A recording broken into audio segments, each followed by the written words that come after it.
Hey everybody. Hey everybody. How are y'all doing? So, I kind of pissed everybody off today, and I am kind of cool with that because there was definitely a reason for it. So, I wanted to see one if I could, and I did because I can. And there's a reason for that. Not because of boredom. There's no fun in that. And I didn't do it for fun. Before I get started, though, I want to say this video is sponsored by Federal Firearms and Ammunition and USCC Firearms. Go to USCCA.com, sign up, use the code Harry's, and sign up for your insurance today with the code Harry, all capital, and get protected with the best firearm insurance on the market today. So you can be covered. I would recommend the Gold or Elite Protection. So let's get started. We will have live chat in this. Feel free to chat right along with us. So, chat now. Let's hear what you got to say. I would love to hear what you have to say. And I am more than happy to hear what you have to say. So, if you have any questions, concerns, or anything like that, or if you're going to come back, just leave a comment or get in touch with me. Email me, hate mail, whatever you want to say, just let me know. So, well, as you know, our country is in shambles here in the United States with everything that's going on. I've been trying to make different videos. I decided just to go ahead and do a live stream and get y'all's feedback in person with this. So, let's start off with the big one. They got like 60 something things, and that's the what exactly did I say? Let me go look at what I said. It was dealing with abortion. It was the leading cause of African American children is abortion. Okay, I misspoke. I meant to say the leading cause of death in African American children is abortion. And the largest promoters is Planned Parenthood, is the Democratic Party, and that is true. You see the Democratic Party promotes Planned Parenthood like crazy, and they've been doing that for years simply because hey,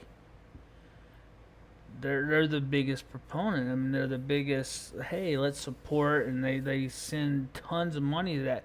Now, I will say this: they send a lot of money to that program because Planned Parenthood does a lot of other stuff besides just abortion. They give out condoms, they give out birth control, and they do a lot of other stuff besides just abortion. They do that also. It's not just abortion. I'm going to say that, okay? They do that, all right?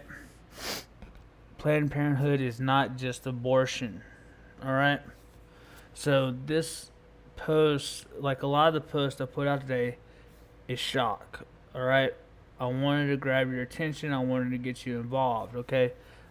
That's what a lot of my posts were today. I wanted to grab you, all right? A lot of it was about attention. A lot of it was about grabbing you. I had to grab your attention. I had to grab shock value. To do that a lot today, I had to grab a lot of attention. It's just something I had to do, okay, guys? It's just what I had to do. So we had to get some attention going on there, right? Because sometimes you're not going to pay attention unless something grabs and shocks you. All right. So we had one of the comments, look this back up with data. Okay. So we got the data right here. So of course we got data. The number one group that leads this in data is African Americans, with 27.1% of 1,000 out of 1,000 women between the ages of 15 and 44. African Americans. Second age group is Hispanic. The second group is Hispanics at 18.1%, and then other than white, 16.3%, and then 10% is white. All that's out of 1,000, and that's 15 to 44%, 15 years old to 44-year-olds. So there's your age group right there, and this is all based off Ingenuity. It's all based off of the Margaret Sanger. It's a German thought process that comes off of the idea of the eradication of Jews. Okay? It is. The eradication of Jews, and it's Heimler. The idea comes from Erich Heimler, and it's passed down. And I hate to break it to you, and I do mention somewhere in here from propaganda. And what happened is this propaganda became so ingrained in our society that we don't really think of it much anymore.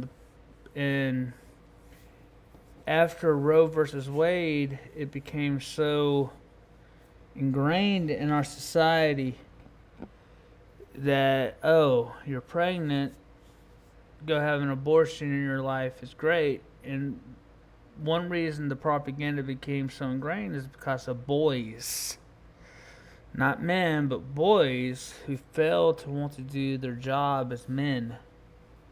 I'm not blaming women so much in this as boys. So men failed a lot in this too, because we had a generation that became of men who failed to become men and then became so soft. And this is where we start to get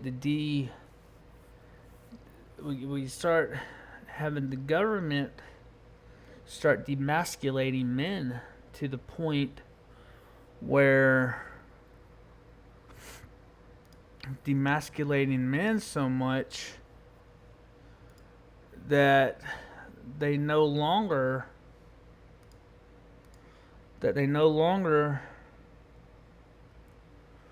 wanted to basically be men. So that's where they get it from. They no longer feel that need. And that was after Vietnam, because men failed. And society said, oh, the macho era is over. And it basically became because we erased the Korean War. After World War II, we erased the Korean War. And we didn't see the need to have powerful men in society anymore. We erased the Korean War. It's literally called the Forgotten War. So we erased that. And we had the Vietnam conflict. Vietnam was not a war in American society. It was a conflict. And we have the propaganda machine turning at this time during the control. So this is where we have that at. So that's what we get, and this is where we get in our society, and it just escalated. But what group got affected the most was the African Americans and the Hispanics. It was the minorities that get affected the most. And where they set these groups up at is the lower income, the edges of the lower income parts of society, which happen to be where the minorities are set the most due to the civil rights movement, because of where Jim Crow era laws and stuff like that forced the lower income, and that's due to politicians, due to the Democrats at that time in the South and the Republicans and all that, forcing them to be at. Republicans at that time were actually the friends of the minority. Keep that in mind. Keep that in mind. Because I want y'all to keep this in mind. Republicans at the time. Martin Luther King Jr. was a Republican. So, keep that in mind. So, let's fast forward. So, something else. So, that's where we get at. And abortion never changed. Now, in the 80s, 90s, stuff like that, they didn't have to run the propaganda as much because it's already ingrained. Even today, the propaganda is not there as much. It's already in the mindset. It's become a normalized set in the mind. It's already there. So poverty is not a part of a reason for abortion. Fear is. Fear is a part of that, because without a masculine mindset, you have boys that want to be men going out and procreating, but they don't want to step up and be fathers. And they leave these girls out there. They leave these young ladies out there to be alone, so they don't step up and be men. I'll tell you right now, I had my first child at 19 years old. I stepped up and I was a man. Okay? I stepped up and I was a man, and I took my responsibility. My son was a special needs child. I had left college, but I worked my butt off, and I went out and I got my degree. And my first of many degrees, actually. And I worked my butt off, and I stepped up and I did it. So that's where it goes. I ended up with 12 degrees. National Collegiate Honor Society. Multiple times. I was a who's who among high school students. All 4 years in high school. Who's who amongst college students. My first 4 years in college. So I worked hard to be the father, to be a role model to my first child and my adopted daughter. I adopted my stepdaughter, who's also special needs, and then mine and my wife's daughter now. So I stepped up to be a man and to try to be a positive role model to other people out there in society. You know, that's who I try to be. You know, there has to be other positive men out there, not somebody that wants to get out here and complain about, taking the easy way out, taking stuff like that, and, look out there and be like, oh, look, and not do actual research and stuff like that, and chalk everything up to, conspiracy theories and stuff like that, and I'll get to something else like that, and just say, oh, well, I'm a researcher, or I hold a position at a university, so I must know everything. And no, that's not the case. Okay. I'm a highly intelligent individual, and you might not know that because I don't let on to that half the time because I like to post stuff to piss people off because sometimes making you feel uncomfortable and making you irritated and mad by letting the truth slip through and irritating you is how the truth comes out.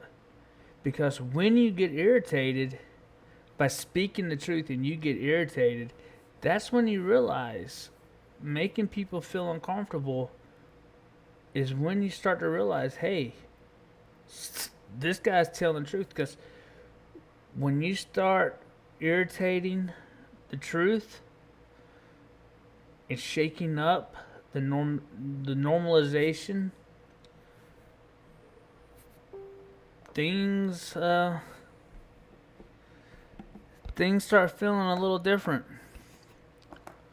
So yeah, but so like I said,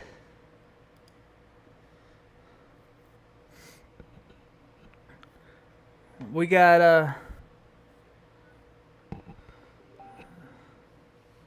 so we're so I will piss you off a little bit just to irritate you some. Just to get you out of that comfort zone and make you think. Think you gotta think, you gotta think. Especially when it comes to something like abortion.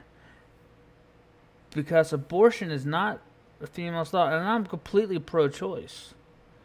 I'm completely pro choice because sometimes you gotta do what you gotta do. If there's no other hope, there's no other choice, you have to make that decision. And it's a heartbreaking decision. Nobody wants to take a life of something that you created because it was a dumb. I'm not gonna say a dumb decision because you got abandoned by some boy who pretended that he loved you, or you fell head over heels with him. He abandoned you. I mean, that's something. I hate to say that happened to you. That's sad right there, all alone right there.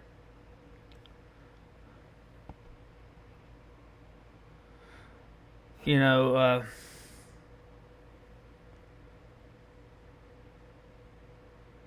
you know, another thing. One of the biggest excuses too when it comes to it is you know, African American women have the they don't have the they have more abortions because they don't have the preventative care and stuff like that. That's a load right there because again, if they can have an abortion, they can also go to the same clinics, free clinics, health departments, stuff like that. They give out free condoms. That's those statistics mean everything right there because the underlying facts is they can go to those same clinics and get all the condoms they want. The men can go to they can go there, and no means no. They can say no. They can say no, no, no, no, no, no. You don't have to have sex.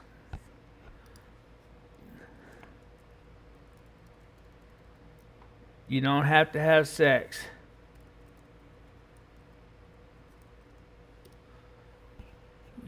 So, if you're going to sit there and say that they're going to get pregnant because they don't have preventative care, they can say no. That's the best preventative care right there is not to have sex.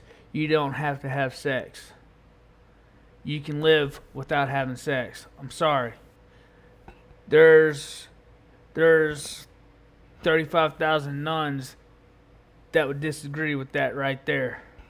So I'm sorry. But that right there is a logical fallacy to sit there and say that I'm sorry, but I'm not going to call out your name on that one, but please go to the video and you'll see this section. But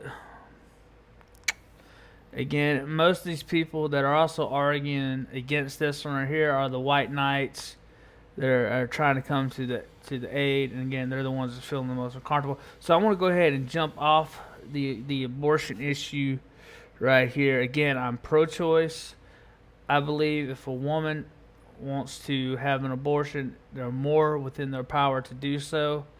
Me personally, again, I actually lost a child to abortion. I did not have a choice in it, but at the same time, the mother of the child also didn't. Her mom, the would-be mother of my child, actually drugged her and took her to the abortion clinic and had the doctor do it against her will. And I didn't even know she was pregnant. So that's a long story right there. But again, I'm a man and I would step up and be a father. And I was a father. So I was a father to my son, and I actually raised my son from the day he was born until his mother took me to court when he was 8 years old, and Troup County decided that I was no longer capable of being his father when they said, when Judge Baldwin Jr. said, daddies don't raise babies and mamas don't play football, whatever that means. Well, either way, that's a story for a different day. So let's go to a different one. Let's go to the Mumford Act and the Republican gun law. Because we know that's a good one right there. Ronald Reagan in 1968 passed the Mumford Act, which was a law that was passed in 1980, and 1968, where he was trying to get rid of the Black Panthers. And when he passed this law, he passed it with the help of the NRA to stop African Americans from being able to carry firearms. Unfortunately, it did not work. Thank goodness. And this goes back to my point, a big point, and it's going to be a video that's coming out in 2 weeks about how most firearm laws, if not all firearm laws, actually are a violation of civil rights. And hopefully, I'm going to talk to a friend of mine, Scout Smith, and who I want to be chatting with and on his show about this also, and I'm going to about how gun laws are a violation of civil rights. And this was one of the first violations of civil rights here when it comes to firearms. Guys, the Second Amendment, it belongs to everybody. It doesn't matter your race. It doesn't matter your creed. So, Ronald Reagan, with the help of the NRA, tried to stop the Black Panthers. The Black Panthers at this time was actually a community organization that was trying to do this thing called community policing. And what they were doing was standing up against the LA Police Department, who were going around and actually beating whites, blacks, and Hispanics. And they actually stood up and they would actually community police the people in the police in the neighborhood, and they would actually scare off the police who were abusing people in the neighborhood. And they would do this by attacking the police, not actually harming them, but running them off. And in doing so, they did this. Well, Reagan got scared, and of course, he attacked them by passing this law. And what did it do? Well, they can no longer carry firearms. The Mumford Act made it where you can no longer openly carry firearms in public. All right, that happened. Let's fast forward. Chicago in 1976, they passed a Saturday Night Special law. And this is where stuff gets interesting. This attacked even more so because this attacked African American men to the point where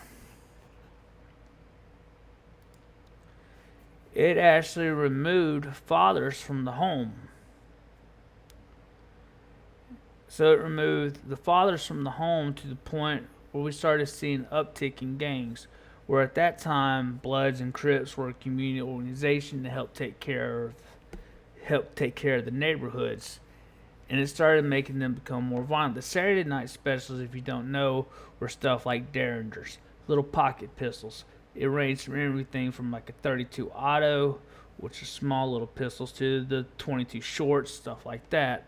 I have some put up because I'm a avid antique gun collector and stuff like that. So,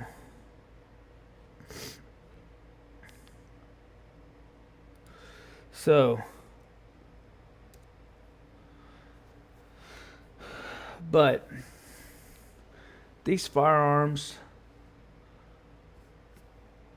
are a part of American history. Well, they started locking these African American men up, and when they started locking them up, they got put up, and they were locked up for a while.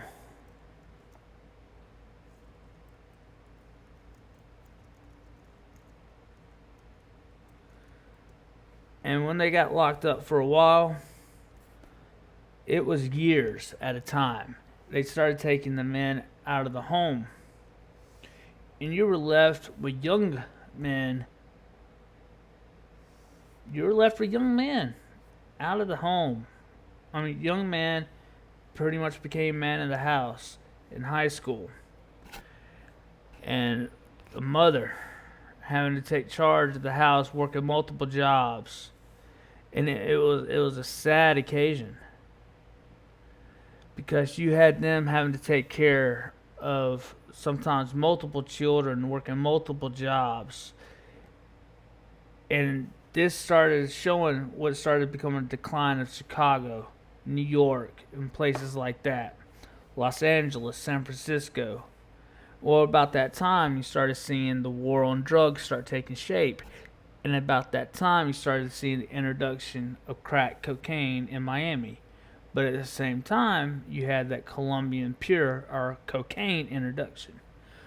But what's interesting is the white cocaine, which was mostly used by white businessmen, didn't carry the same charge that crack cocaine carried.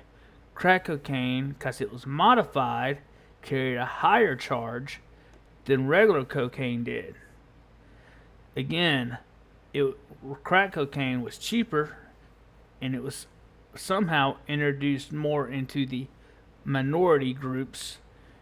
Miami, Chicago, New York, San Francisco, places like that were hit harder, and the minority groups were hit with it more than than Studio 54 and places like that. So again, the businessmen were snorting cocaine off the strippers and stuff like that, while the African Americans and Hispanics were getting charged with cocaine and going to prison for multiple years and getting removed from their home, getting highly addicted to crack, which is more addictive than regular cocaine. Marijuana, again, higher prison sentences and stuff. So it was perpetual charges going against them. And then you started seeing more weapon violations. So now let's start talking about President Biden. In 1978-79, President Biden was in Congress, and he argued to keep buses segregated. He did not want to see African American children and white children on the same buses. He wanted them segregated. His mentor at the time was a member of the Ku Klux Klan. Okay. 1994, his big bill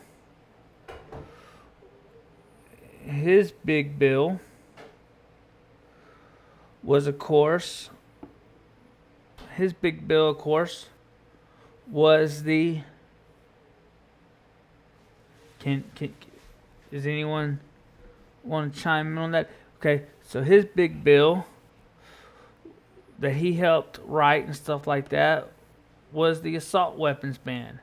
So the assault weapons ban has been proven to be ineffective. Okay, he helped also write the 1986 assault weapons ban that banned the automatic weapons. Okay, so the automatic weapons, you're not allowed to own an automatic weapon that was manufactured before May 6, 1986. Okay, that's fine. You know, no one really. They're fun. They're a waste of ammo. Even in the United States military now, the M4s use 3-round burst. It's a waste of ammo. They don't really have a lot of control. Who needs them? Who cares? So, who really needs them? So, but in 1994,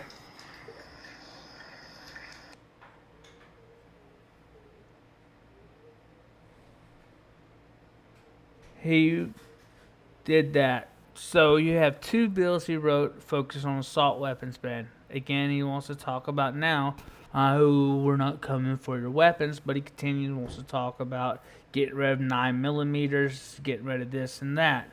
That's a whole different video coming later down the road.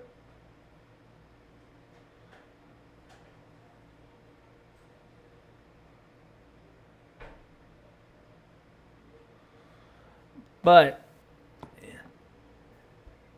his bills have been shown to not be effective when it comes to the reduction of violent crime. In 1999, we had Columbine.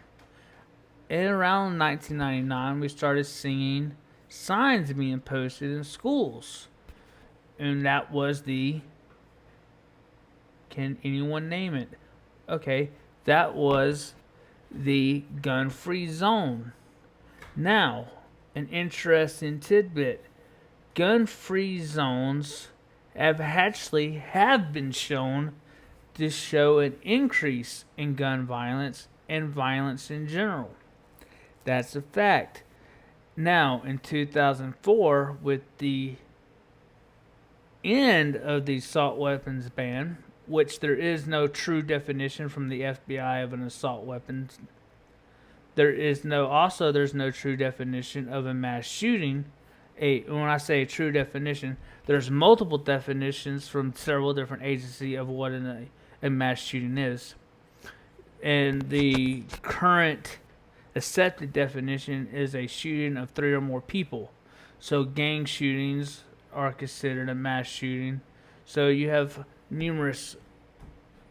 So there's a lot of things that could be considered a mass shooting. So what you're dealing with here is gun violence. Gun violence is a horrible thing. Me myself, I wouldn't be here right now today if I wasn't able to defend my life without a firearm, without a 9mm. Actually, if Joe Biden had his way, I wouldn't have had my 9mm. But at the same time, I believe training, you shouldn't be allowed to have a gun without proper training. If you do, a responsible gun owner would know how to use this firearm, have the proper training and proper discipline to be able to properly have a firearm. I am not only have the training, I am also a qualified instructor and a qualified instructor in how to handle a mass shooting. So, and I'm actually working on trying to put together a program and teaching mass shooting drill instruction. So that would actually do it for the video today, and I'll be back with y'all soon enough. Love you guys.